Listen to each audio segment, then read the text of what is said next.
नाज़रीन, बहराम जे मुख़्तलिफ़ शाख़ुनि में पानी जी खोट ख़िलाफ़ ॻोठाणनि हाकिम शाहपुल ते एहतजाजी मुज़ाहिरो करे धरणो हयो आहे।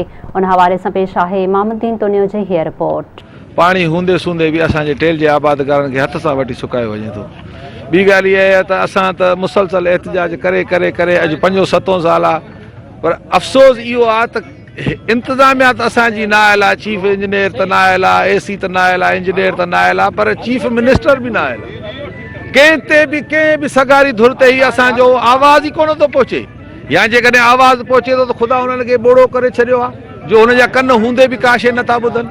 असां एहतजाज करे करे थकी पिया आहियूं। असांजे महीनो थी वियो आहे रोज़ एहतजाज, कॾहिं चीफ इंजीनियर ऑफिस, कॾहिं AC जी ऑफिस, कॾहिं कहिड़ी ऑफिस, धिका खाई खाई खाई असां थी पिया आहियूं, पर को असांजो ॿुधण लाइ कोन्हे। असां सर असल असांखे पाणी जी तमामु तकलीफ़ आहे। हथरादू खोट कई वई आहे एरिगेशन अमले जे तरफ़ां, जेको मुकमिल काफ़ी अरसे खां वठी 2-3 सालनि खां वठी असां वटि पाणी कोन्हे को।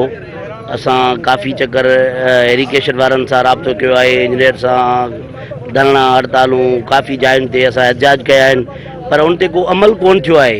हथरादू खोट करे वार खे पाणी कोन था ॾियनि। हिन टाइम 5 फुट वारा जो पाणी आहे जेको हर साल 7 खां 6.5 फुट 7 फुट बीहंदो पाणी। ॿिजनि जो पाणी बि असां ॾे कोन थो अचे। ऐं कॾहिं बि असां ॻाल्हि ॿोल कयूं था एरिगेशन अमले सां त उहो चवंदा बाबा तव्हांजो असल ॻाल्हि शाखुनि जो टेक्निकल फॉल्ट आहे। बाबा टेक्निकल फॉल्ट बि तव्हां एरिगेशन अमलो ख़त्म कंदो आहे। अवल भी असां ॻाल्हाए चुकियासीं। मेन असांजो मसलो इहो आहे वार हाकिम शाह रेगुलेटर जो।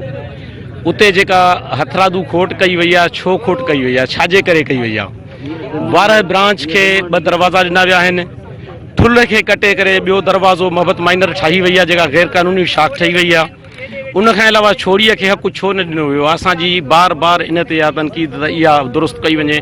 जेके एरिगेशन असांजो खातो चए थो टेक्निकल फॉल्ट आहे, उनजो नोज़ ॿाहिरि निकितल आहे। हिकिड़ो भित दीवार वधीक करे हई अथसि, मथां गैर कानूनी अॾावत दुकान ठहियो वियो आहे। इहो बि पटायो वञे ऐं इहो नोज़ उनजो कटे करे इहो दुरुस्त कयो वञे। गोपांग शाह खे मियल माइनर ऐं छोड़ी शाख हिन वक़्तु टई जो ब्रांचूं जेको आहे तमामु सुकियूं आहिनि ऐं पाणी असांजो बेजारो जेको आहे जेको तव्हांजे आॾो आहे, जेको दोस्तनि तव्हांखे ॾेखारे रहिया आहिनि, इहो तमामु सुकी रहियो आहे। असांखे ॾाढी तकलीफ़ आहे। बिराए महिरबानी करे असांखे जेको 12 माइनर खां जेको छोड़ीअ जो दरवाज़ो आहे उन जे आॾो 2 फुटनि जो जेको आहे हिकिड़ो आॾो लॻल आहे ब्लाक, उहो महिरबानी करे ऐं उनजी लाइन जेका साइड आहे उहा ख़त्म कराई वञे। जेसीं ताईं इहा शइ आॾो न मिलंदी ऐं न ख़त्म थींदो तेसीं ताईं असां हीउ धरणो पुरअमन कामयाबु रखंदासीं ऐं असां हिते वेठा हूंदासीं। महिरबानी।